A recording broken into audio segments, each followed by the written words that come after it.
Жилой комплекс «Октябрьское поле» застройщик РГ Девелопмент и закреплен дверной корпусом в двери.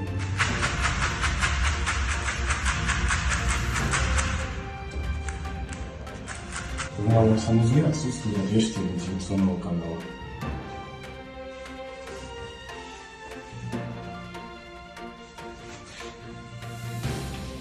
Отслоение штукатурно-шпаклевочного слоя бытовой металлургии в коридоре.